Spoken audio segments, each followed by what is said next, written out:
Ce soir, j'aimerais vous emmener peut-être un petit peu plus loin que là où nous en sommes, si nous sommes quelque part en tous les cas. Et je vais vous poser plein de questions, je vais vous remettre en question sur plein de choses. C'est aussi mes propres questions et mes propres remises en question, et je vous les partage. Ouais. Donc voilà, c'est tout bon. Parfait. Donc on va rester sur cette première image parce que nous avons ce mandat d'adorer Dieu, bien sûr, de porter sa gloire. Je crois que c'est le sujet qui va faire partie du mouvement dans lequel nous sommes entrés dans cette nouvelle saison. Non pas que nous passions de la grâce à la gloire, j'en parlerai demain, mais nous verrons que la grâce et forcément la gloire travaillent ensemble. Et qui suis-je, moi, le Fils de l'homme? Donc ça, c'est une question qu'on se pose aussi aujourd'hui. Qui suis-je, moi, le Fils de l'homme? C'est la question que Jésus a posée à beaucoup, et il l'a posée dans Matthieu 16, au verset 13 jusqu'au 19, mais je vous lis quand même ce passage, je le trouve intéressant. Jésus, arrivé sur le territoire de Césarée de Philippe, posa cette question à ses disciples. Mais je crois qu'il nous la pose encore ce soir.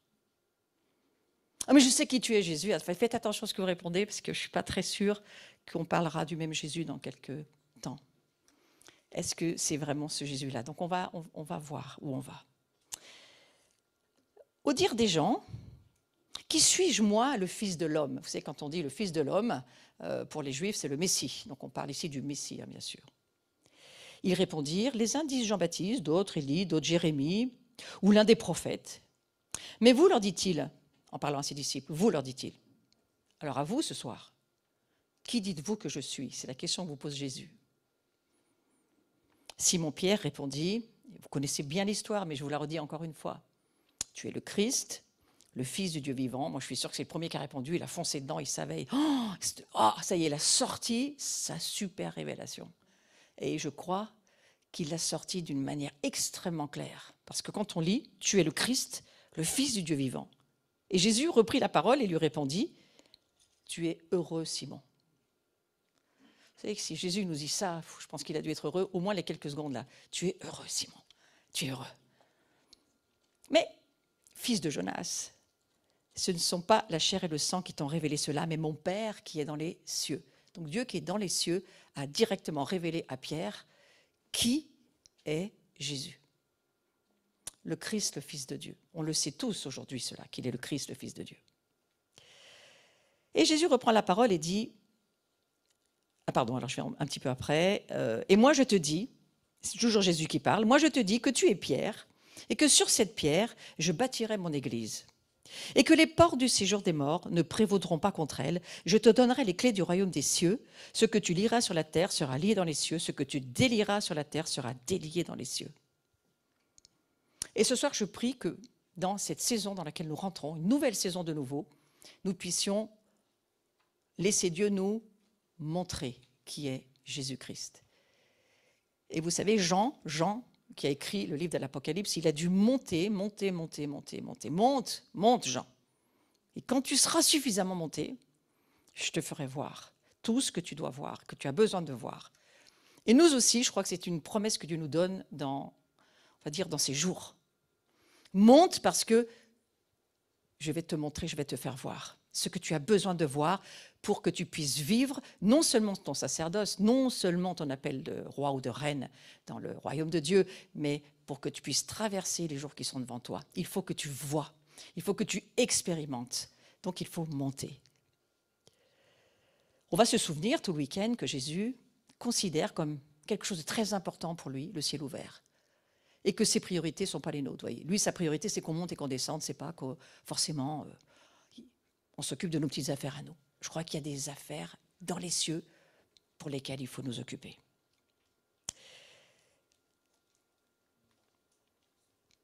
Des portes s'ouvrent. Chaque fois que nous adorons, il y a des portes qui s'ouvrent. Nous-mêmes, nous sommes des portes et des portails.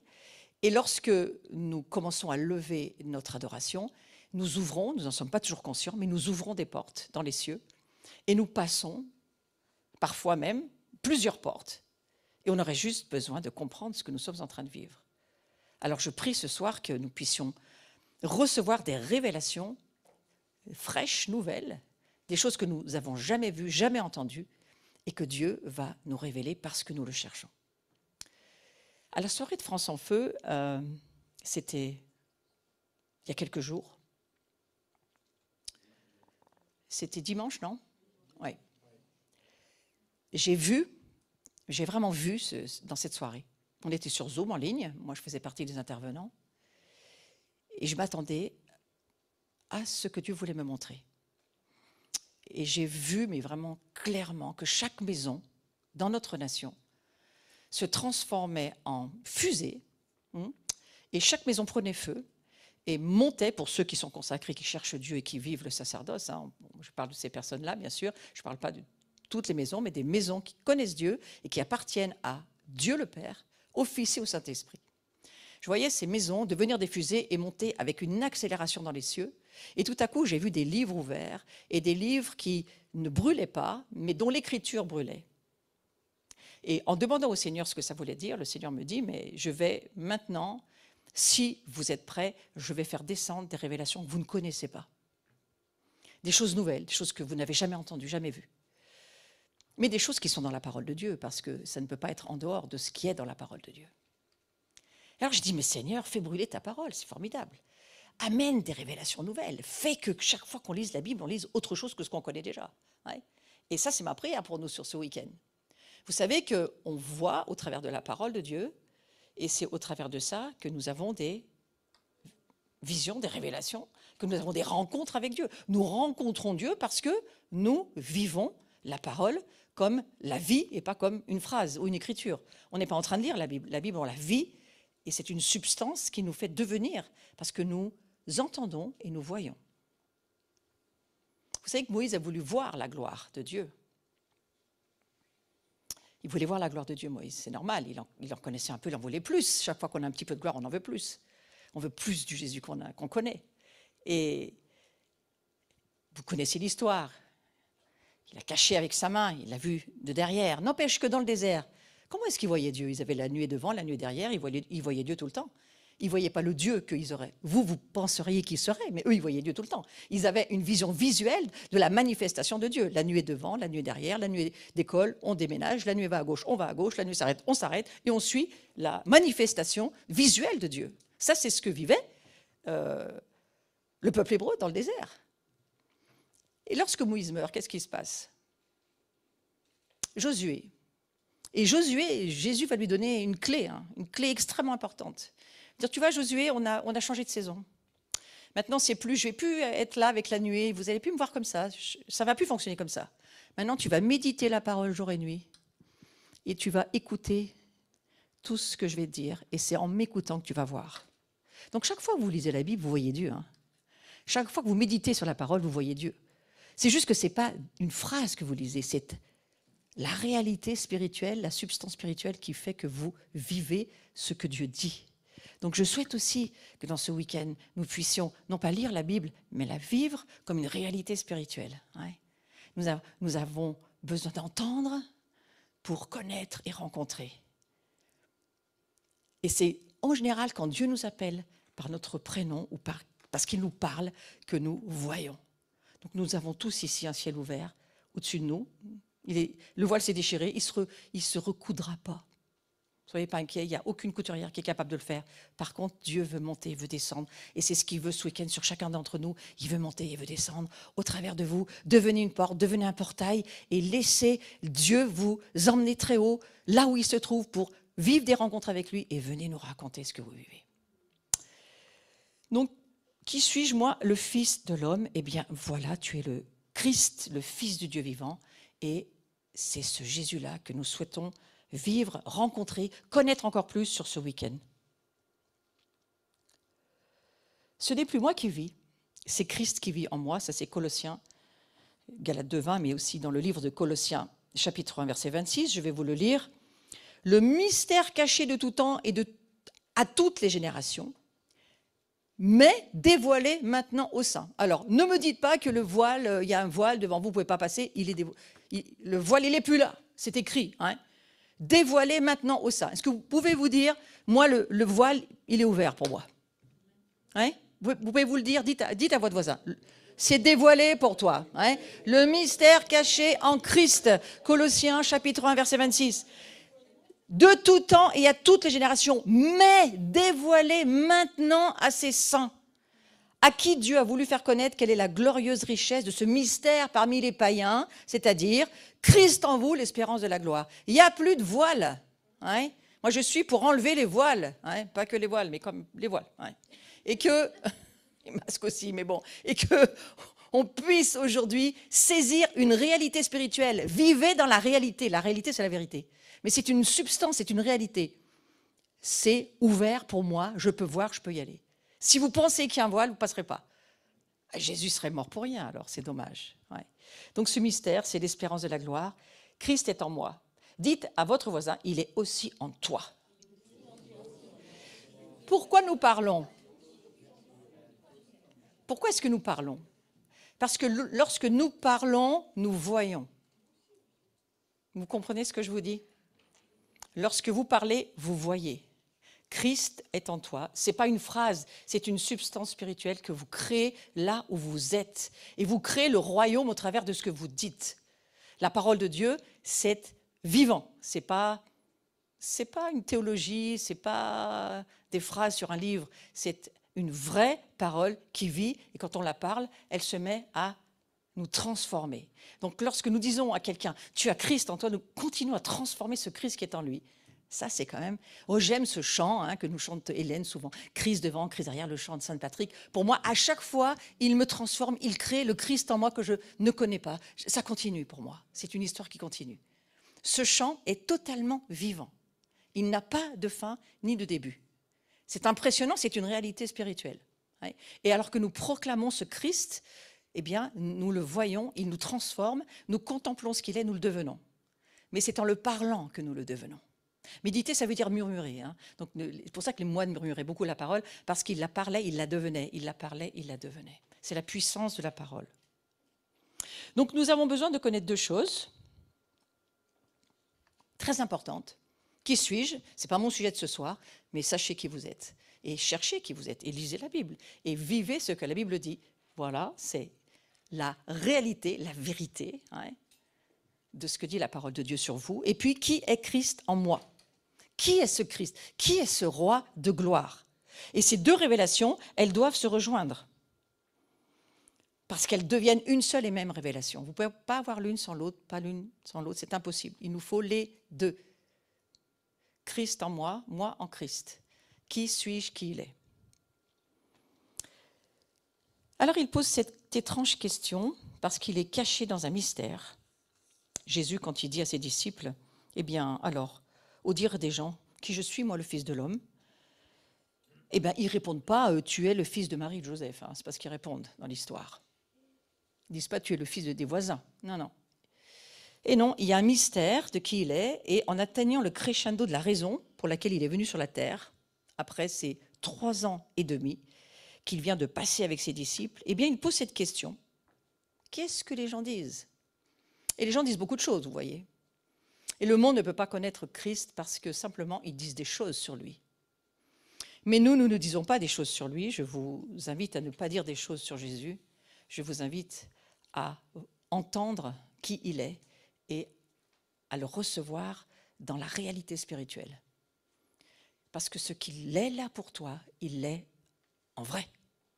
Et alors tu peux le vivre. Je vais aller un petit peu plus loin sur Jésus est ce à quoi Dieu ressemble dans un être humain. Waouh! C'est l'idée de Dieu. Il nous a fait à sa ressemblance. Et Jésus lui répond, ce ne sont pas la chair et le sang qui t'ont révélé cela, mais mon Père qui est dans les cieux. Et sans cette révélation du Père, sur qui est Jésus véritablement, le Fils du Dieu vivant, quelle que soit notre fonction dans l'Église, ce que nous faisons sera totalement religieux. Il nous faut connaître au travers de la parole révélée qui devient vraie vie, réalité spirituelle. Il faut connaître ce Christ. Eh bien, pour ma part, plus ça va, plus je me dis que ce Christ reste à découvrir. l'agneau de Dieu, le grand souverain sacrificateur, le roi glorieux, l'avocat, le défenseur, le lion de Juda. Qui est-il? Qui es-tu, Jésus? Assis sur ton trône, avec les 7 esprits de Dieu autour de toi qui tournent, et les anciens, et le Père qui est là. Ce monde, si nous ne lisons pas la Bible, nous ne le connaîtrons pas. C'est un petit peu raide ce que je vous dis, mais c'est vrai. Vous ne pouvez pas connaître Jésus sans la parole de Dieu, parce que la parole, c'est elle qui vous révèle qui il est. Et c'est elle qui, en vivant, devient ce que Jésus est. Donc si vous lisez la Bible, vous connaîtrez Jésus. Si vous ne lisez pas la Bible, si vous ne lisez pas le livre de l'Apocalypse, si vous ne comprenez pas qu'il faut lire cette parole pour qu'elle devienne, qu'elle vous prenne, qu'elle vous transforme et qu'elle vous fasse devenir, c'est un verbe d'état, qui il est. Ne lisez pas la Bible comme de la théologie, lisez la Bible comme une vérité, vraie, réalité, qui vous transforme. Plus vous la contemplez, cette parole, plus elle devient. Et elle vous fait devenir ce qu'est Jésus. Je trouve ça extraordinaire. Je ne me lasse pas de lire ce Jésus que je cherche à connaître. Et je me dis, waouh, comment pouvons-nous le voir? En écoutant ce qu'il nous dit. En lisant la Bible, en l'écoutant, nous voyons qui il est. Jésus, il ajoute, tu es Pierre, et c'est sur cette pierre que je bâtirai mon église, la révélation, cette révélation dont je vous parle. L'Ecclésia, elle ne peut se bâtir que sur la révélation que nous avons entendue. La foi vient de ce qu'on entend, et ce qu'on entend vient de la parole de Dieu, alors que nous entendons, nous voyons, et lorsque nous voyons, nous sommes transformés. On ne peut pas être avec Jésus dans une rencontre et ne pas être transformé, c'est impossible. Chaque rencontre nous transforme. Donc je m'attends toujours à, de nouveau, une transformation extraordinaire. Ouais. Et comment rencontrons-nous Jésus? En lisant sa parole. Et ce que le Père venait de révéler à Pierre, c'est ce que Jésus est venu nous révéler. Il est plus qu'un homme. Avant de permettre à chacun d'entre nous de devenir aussi des fils et des filles de Dieu en tant qu'humains sur la terre, qu'est-ce qu'il vient faire Jésus? Avant de nous expliquer, essayer de nous dire, essayer de nous rencontrer, il vient déjà nous montrer qui il est. Parce qu'en le voyant, nous nous verrons. Oh, ça c'est aussi merveilleux. Je pense que les anges déchus sont là et sont vraiment frustrés. J'ai vraiment saisi qu'ils étaient frustrés depuis que Jésus avait libéré son trône de la grâce et que nous ne méritions rien et qu'eux n'arrêtent pas de dire « mais il mérite » et Jésus dit « il ne mérite pas ». Vous pouvez voir on va dire, cette vidéo. Hein. Moi, je vois ça comme un film. Hein. Tous ces démons qui disent « mais qu'est-ce qu'ils ont à dire qu'ils sont justes ?» Il n'y en a pas un d'eux qui est vraiment juste. Et Jésus dit « ils sont à moi et j'ai payé pour eux. » Et les démons grincent des dents. Vous pouvez voir ce Jésus-là, quand même, qui dit « ma justice est injuste pour les démons déchus qui veulent leur justice. » Donc ne faites pas comme eux, ne cherchez pas à faire justice, ce serait dommage.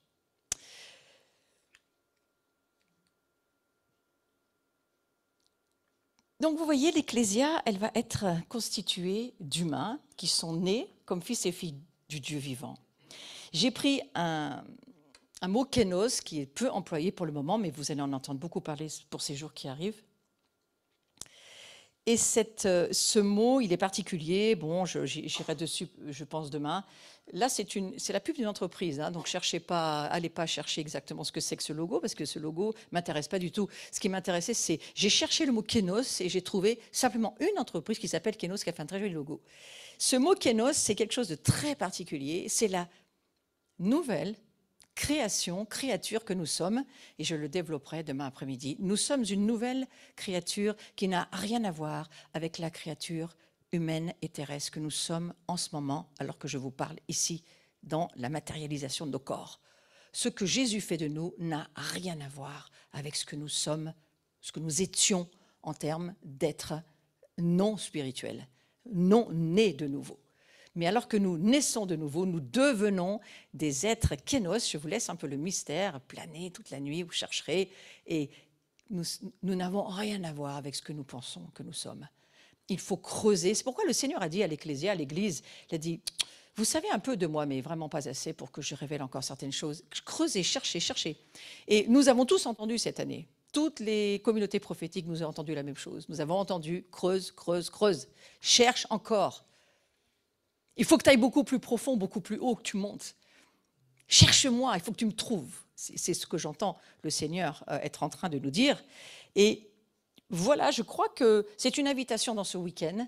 Nous voulons prendre du temps pour monter, descendre, chercher, savoir plus. Qu'est-ce que tu veux, Seigneur? Qu'est-ce que tu veux nous dire? J'ai aucune idée, mais j'ai hâte d'être à demain, moi.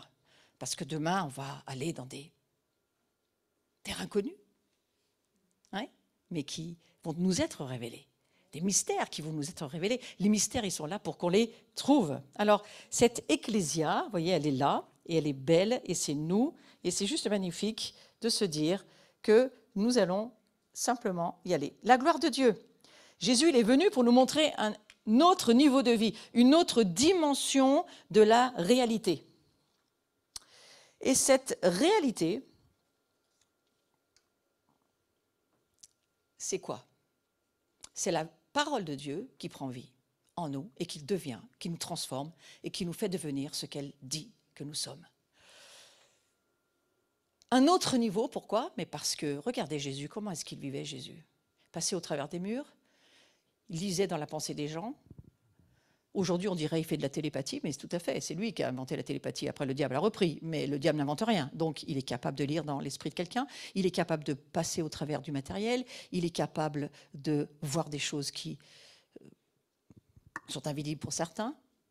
Il travaille dans le monde de la transportation, la téléportation.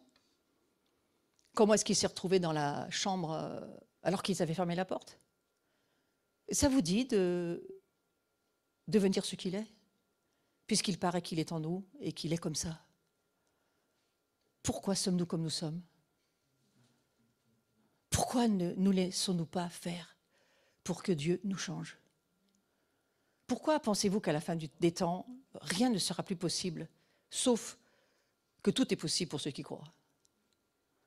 Pourquoi croyez-vous qu'on va se retrouver face à la mer Rouge? On ne pourra pas passer, sauf que nous, on pourra voler. Pourquoi vous rêvez si peu d'un Dieu si petit, qui ne peut pas faire grand-chose apparemment? Pourquoi démarrer par la peur alors que nous avons tout pour ne jamais avoir peur? Ce sont toutes mes questions. Et quand je lis ce que vit Jésus, je me dis, on a raté un train là, il y a quelque chose. Il faut revenir et reprendre la parole de Dieu que plus personne ne lit ou que chacun lit comme il a l'habitude. Donc c'est comme s'il ne la lisait pas. Il faut la lire avec un autre regard. Il faut la lire avec quelque chose de kénos, c'est-à-dire une vision que tu ne connais pas, qu'il faut que Jésus te donne, que tu n'as jamais vue de cette manière-là. C'est cette fameuse génération kénos que nous sommes en train d'être appelés par Dieu pour vivre et croire. Ouais.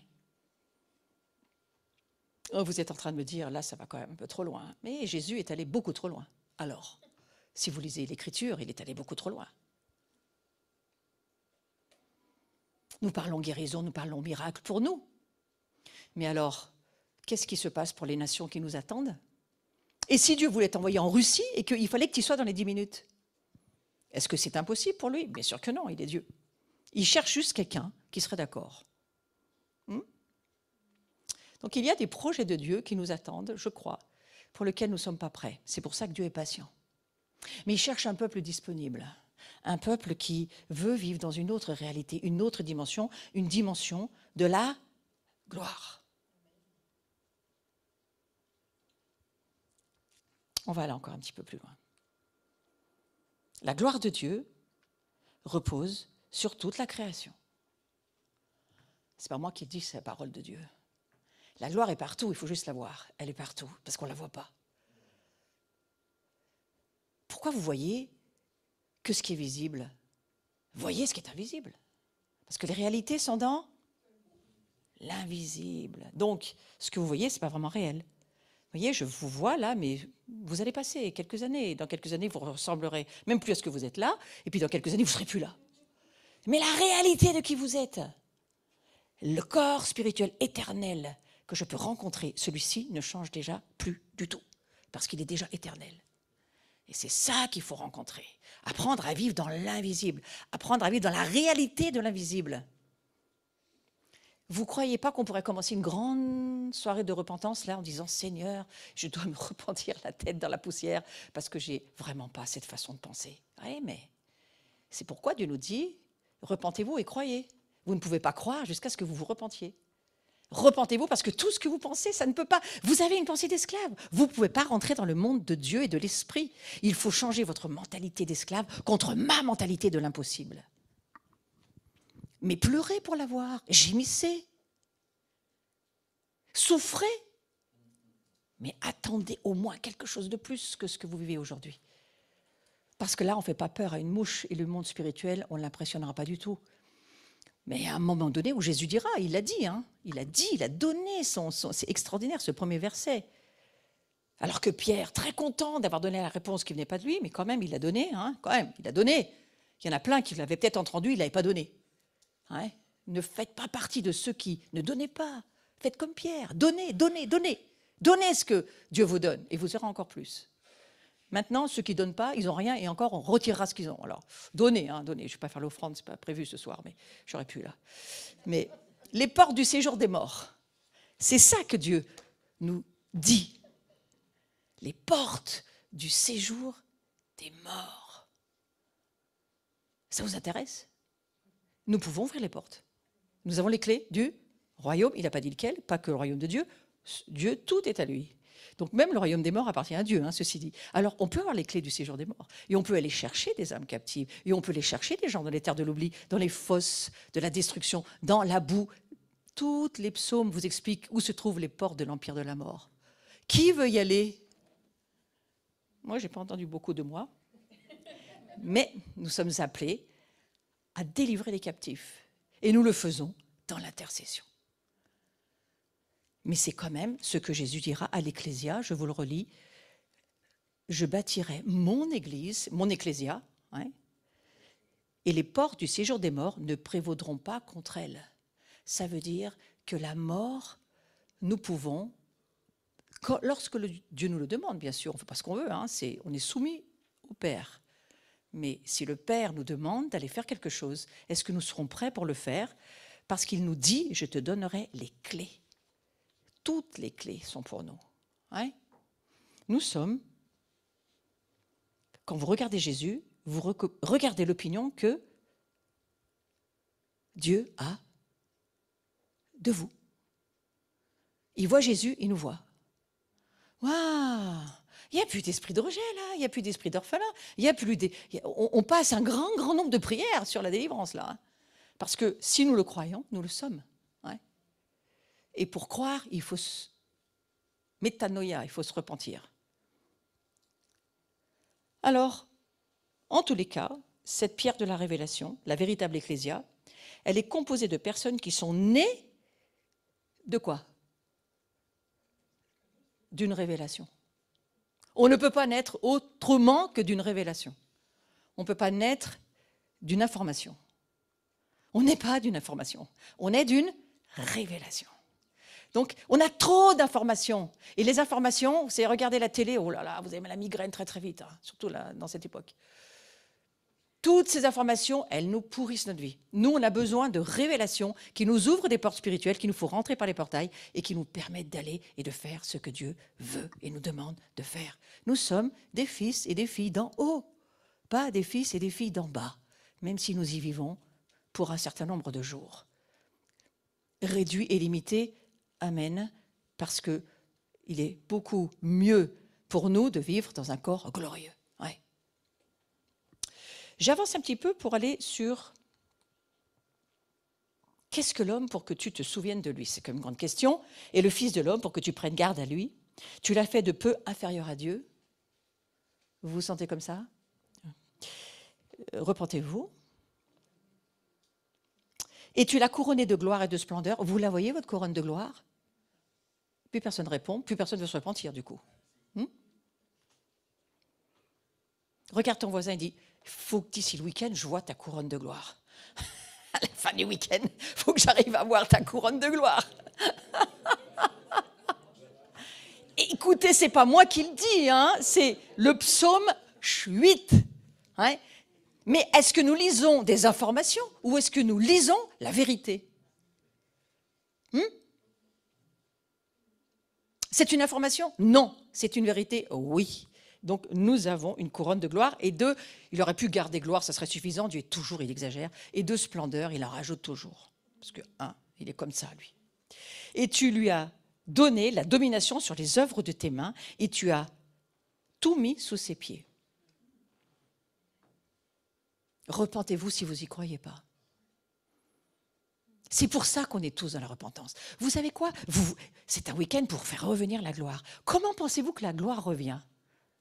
Parce qu'on va tous se repentir tout le week-end de ne pas croire ce que Dieu dit. Et de ne pas arriver à changer notre mentalité et à croire. Parce que tant qu'on ne croit pas, ça n'avancera pas. Ouais.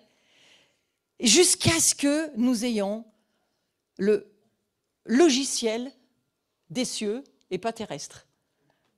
En gros, il nous faut le logiciel des cieux pour marcher sur la terre. Et monter et descendre, monter et descendre. Et le téléchargement, à chaque fois, doit être demandé pour pouvoir monter et descendre selon ce que le Seigneur nous demande de vivre. Moi, parfois, je dis aux gens, je suis en téléchargement, là, je n'ai pas fini le truc. Et j'ai la Wi-Fi, mais je manque de téléchargement sur ce sujet. Hein. Il y a beaucoup de choses pour lesquelles je manque de téléchargement, mais je passe ma vie à me repentir, frères et sœurs. Si vous voulez savoir, je suis dans une saison de repentance, hein, parce que je crois qu'on ne croit pas Dieu. Mais je crois aussi que la France, elle a un charisme d'intelligence qui ne la desservira pas si son intelligence est mise au service de la révélation. Donc encourageons-nous et soyons heureux d'être ce qui nous sommes. Ah, excusez-moi, j'ai perdu. Nous sommes appelés à la gloire. Oui, dis à ton voisin, c'est pas qu'à moi cet appel, c'est à toi aussi. Ouais. Toi aussi, tu es appelé à la gloire. Nous sommes appelés à la gloire. Et Dieu vient nous montrer un autre niveau de vie. Ah, c'est merveilleux, ça. Alors, je vous propose quelque chose. Si vous allez faire vos courses demain, emmenez-le avec vous. Il est de toute façon avec vous. Mais essayez de vous souvenir qu'il est avec vous. Essayez juste de ne pas oublier que vous le transportez. Essayez juste de ne pas oublier qu'il est tout le temps là. Il voit tout, il entend tout. Il sait se faire tout petit, hein, Dieu.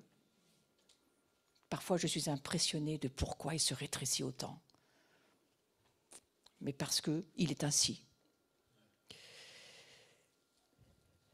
Alors là, on est en train de voir que Jésus dit que notre identité, c'est de manifester la gloire de Sion. Hein.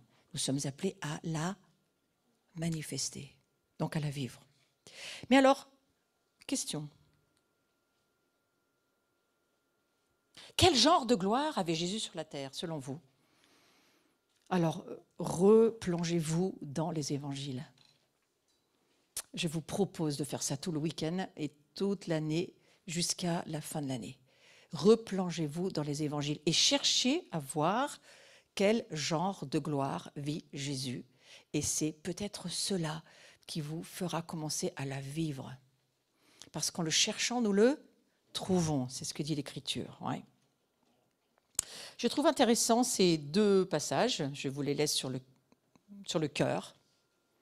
Ayez en vous-même la même attitude qui était en Jésus-Christ, juste pour aider, hein, et qui, bien qu'il ait existé dans la forme de l'essence immuable de Dieu, il a existé dans l'essence de la forme immuable de Dieu. En gros, ça veut dire il est invariable, il ne bouge pas, une essence immuable. Hein, eh bien, ne considérez pas l'égalité avec Dieu comme une chose à saisir ou à affirmer. En gros, il ne se prend pas pour Dieu. Donc pour la France, c'est un très bon verset. Nous sommes tellement sous l'humanisme et l'esprit d'humanisme que nous avons besoin de creuser pour voir ce qu'on appelle la kénose. Je n'ai pas le temps de développer, mais la kénose, c'est ce dépouillement du Christ qui, bien qu'étant Dieu, il laisse ses gloires, il vient servir, il vient montrer le modèle de ce que lui comprend qu'est Dieu dans son royaume. L'amour qui triomphe du jugement, et là, le service, le serviteur, l'avocat. On a un Jésus dans le ciel, avocat tout le temps là, des cours de justice ouvertes 24 heures sur 24, jamais fermées. Vous pouvez prier à 4 heures du matin, il est toujours là, je ne sais pas comment il fait, c'est Dieu. À votre service pour venir plaider avec vous, face à ceux qui vous accusent et vous condamnent. Qui a un Dieu comme celui-ci? Nous. Nous. Un défenseur, nous, même quand vous vous êtes mis dans le pétrin et que vous êtes coupable, et que c'est vous, vous avez vraiment fait quelque chose de vraiment pas bien, vous savez quoi? Il va s'arranger pour que vous puissiez non seulement être totalement libéré de cette condamnation, mais il va s'arranger pour que vous puissiez vraiment ne même plus en souffrir. Il vous permet de vous pardonner à vous-même. Qui a un Dieu comme ça? Hein? On va passer une bonne nuit, frères et sœurs. Ouais. Ce soir, aucune condamnation sur nos vies, aucune culpabilité. Il est mort et ressuscité pour ça. Et c'est pourquoi aussi Dieu l'a souverainement élevé. Il lui a donné le nom qui est au-dessus de tout nom. On a un Dieu qui a un nom au-dessus de tout nom. Et vous savez, c'est ce nom-là, lorsque nous le parlons, que nous le devenons. Vous savez, il y a des personnes qui prient toute la journée, Jésus, Jésus, mon Jésus, elles finissent par lui ressembler. Ce n'est pas la complication de tes prières, c'est le nom de Jésus qui change ta vie. Et qui étant le reflet de sa gloire, l'empreinte de sa personne, on parle de Dieu, et soutenant toutes choses par sa parole puissante, a fait la purification des péchés. Et s'est assis à la droite de la majesté divine dans les lieux très hauts. Jésus étant haut, l'Esprit étant nous. Ne soyez pas confus, hein. Christ vit en haut. Il reviendra au moment où le Père le lui dira. Mais l'Esprit Saint vit en nous. Vous vous rendez compte? Vous ne pouvez pas le perdre. Il n'y a pas besoin d'avoir un GPS ou un radar pour clignoter où est-ce que j'ai perdu mes lunettes. Non, il est toujours à l'intérieur. Vous ne vous rendez même plus compte que c'est une immense grâce. Vous savez que la grâce, c'est le préambule à la gloire. Enfin, j'en reparlerai demain. Mais c'est important, la grâce. Jusqu'à ce que nous voyions ce trône de grâce, comment pouvons-nous parler de Jésus? La grâce, c'est un trône auquel nous avons accès n'importe quand. Et cette grâce-là, elle se transforme, elle mûrit et elle devient la gloire. Waouh! Alors, si vous avez du mal avec la grâce, avancez. Avancez. Il faut avancer il faut plonger dans la miséricorde. La gloire que nous sommes censés vivre en tant qu'humains et en tant qu'enfants de Dieu à son image.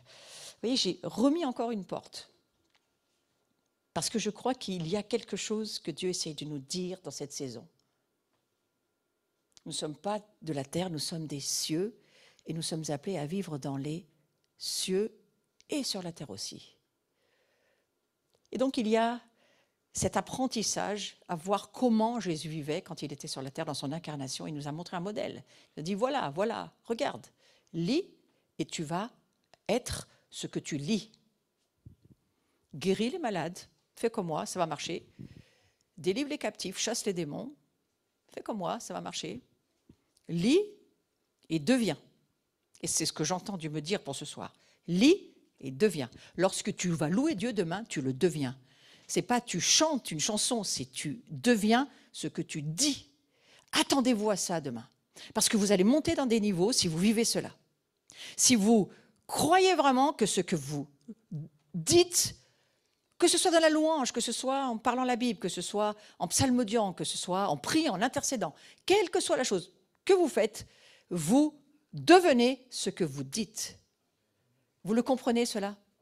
Parce que c'est comme cela que nous voyons la gloire se manifester. Et la gloire, elle est pour ceux qui écoutent et qui vivent ce qu'ils entendent. C'est la foi. Alors, encore 2-3 petites choses. Notre dimension, notre autorité, dans toute son extension. Est-ce que vous êtes prêts à passer au travers des murs? Moi, je suis prêt. On va s'en prendre quelques-uns avant, c'est sûr. Mais je suis sûre qu'on va un jour passer par les murs, au travers, parce que Jésus l'a fait. Il ne l'a pas fait pour se rendre intéressant. Je connais Jésus à ce niveau-là. Jésus ne se rendra jamais intéressant. Lorsque Jésus fait quelque chose, c'est pour te dire, tu peux le faire aussi. Il guérit les aveugles, les sourds. Il guérit ceux qui ont le cœur brisé. Mais il ne fait pas que ça. Il se laisse être télétransporté par son père, parce que je pense que ça gagne du temps et de l'argent.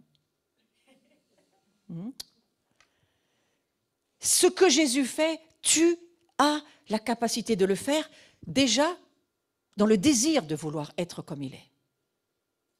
La Samaritaine, il est capable de lui dire « Tu as eu 5 maris, puis même celui avec lequel tu es, c'est même pas ton mari. » Elle sait tout de suite que c'est Dieu qui lui parle. Personne n'était au courant. Vous êtes prêts pour dire ça à quelqu'un? Simplement pour que cette personne puisse entendre « Dieu te veut ». Ouais, parole de connaissance, parole de sagesse, parole de révélation. Les dons sont là pourquoi? Pas pour faire grossir nos églises, hein, non, non. Pour faire grandir l'ecclésia dans le royaume de Dieu. C'est simplement parce que Jésus l'a fait, alors nous attendons à faire la même chose. Et vu les temps devant lesquels nous allons nous trouver, nous sommes déjà en train de nous trouver dans des temps difficiles. Le confinement a servi à beaucoup de choses. En tous les cas, pour la plupart d'entre nous, c'était très positif, même si c'était très difficile à vivre. Mais je crois qu'il y a encore beaucoup d'autres choses qui vont nous attendre. Il faut passer par beaucoup de tribulations pour entrer dans le royaume de Dieu. Je ne vous apprends rien, c'est dans l'Écriture. Pourquoi nous vivons tout cela? Parce que Dieu attend à ce que nous devenions ce qu'il est éternellement. Le corps glorieux de Jésus, éternellement, va vivre comme il a vécu lorsqu'il était sur la terre. Et il n'est pas venu pour nous dire que « non, non, non, moi je le fais et pas vous ». Non, c'est pas, Dieu n'est pas comme ça. Non, non, c'est pour vous dire, vous allez en avoir besoin. Vous allez avoir besoin de ça. On a besoin de la foi aujourd'hui, frères et sœurs. Perdez pas la foi. On a besoin. Dieu a besoin pour que le monde voie. Il a besoin de notre amour. Il a besoin du travail qu'on fait dans nos relations. Que le monde voit qu'on s'aime vraiment, même si on ne pense pas la même chose. Voir qu'on s'aime vraiment, c'est l'important. Ça demande du travail, ça demande Dieu. Ça demande Christ en nous. On ne peut pas aimer si Christ n'est pas en nous. La chair, elle n'aime pas, elle se bat et elle garde toujours le meilleur morceau. Alors que la vie spirituelle, elle donne et elle s'offre et elle s'aime. Donc ce soir, je prépare juste nos cœurs pour que demain nous puissions monter. Et la porte est ouverte et nous sommes appelés à entrer dans une dimension nouvelle, mais aussi dans une nouvelle autorité. Et je crois que si nous avons passé nos échelons, la saison passée, et nous avons passé nos échelons le mieux que nous avons pu, eh bien Jésus nous dit, il y a une nouvelle saison qui s'offre à vous, entrez dedans.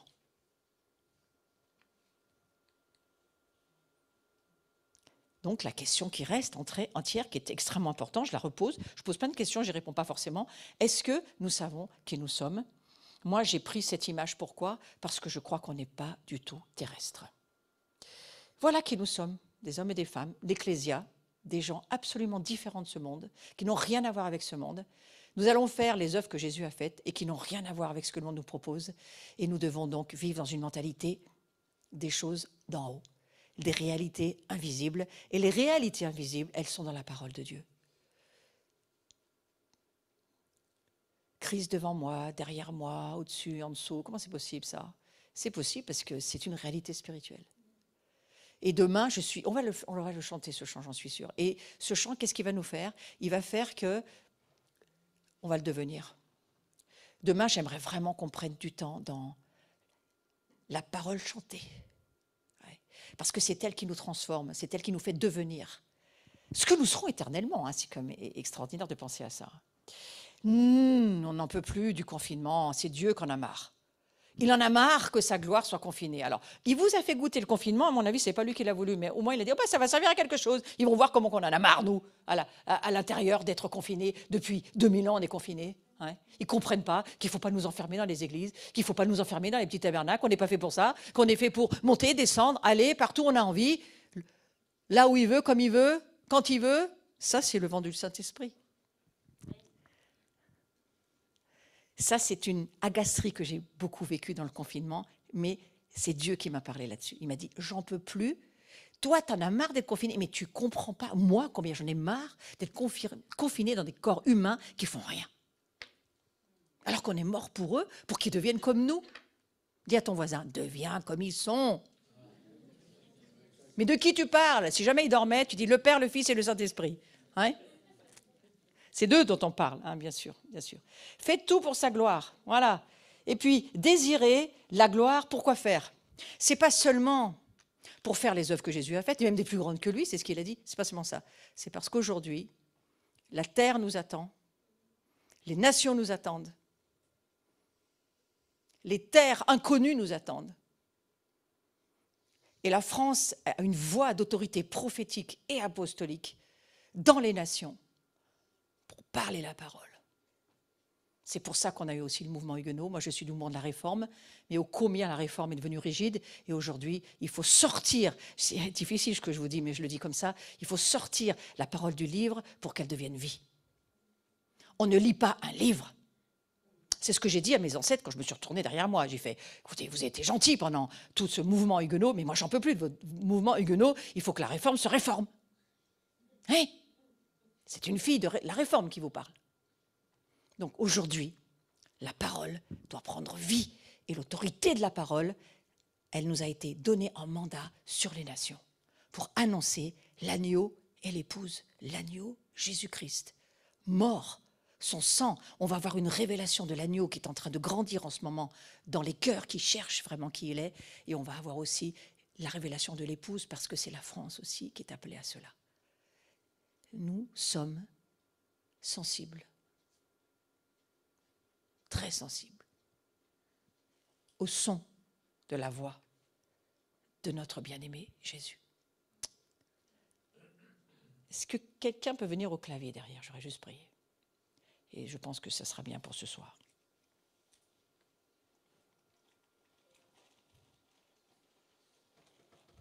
Et je voudrais juste lire avec vous Romains, chapitre 8, 18.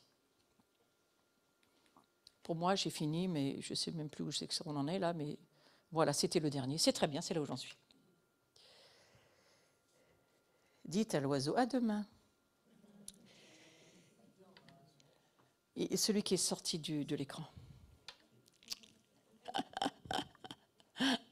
Attends, je peux le refaire, je pense. Tu vois? Hein? À demain.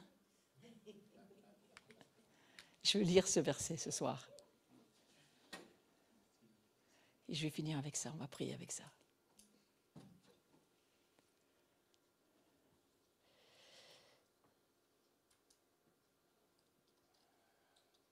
Ce n'est pas seulement certains adorateurs qui soupirent, ce n'est pas seulement certains intercesseurs qui soupirent. La terre soupire. La terre est vivante, elle prend vie. La terre est vivante. Les arbres, les forêts, les animaux, toute la création soupire. Toute la création soupire, gémit. Elle attend la révélation des fils de Dieu. Elle attend les fils de Dieu, les filles de Dieu, pour manifester la gloire pour laquelle Jésus est mort et ressuscité. Et Paul va écrire ceci dans une révélation divine. J'estime que les souffrances du temps présent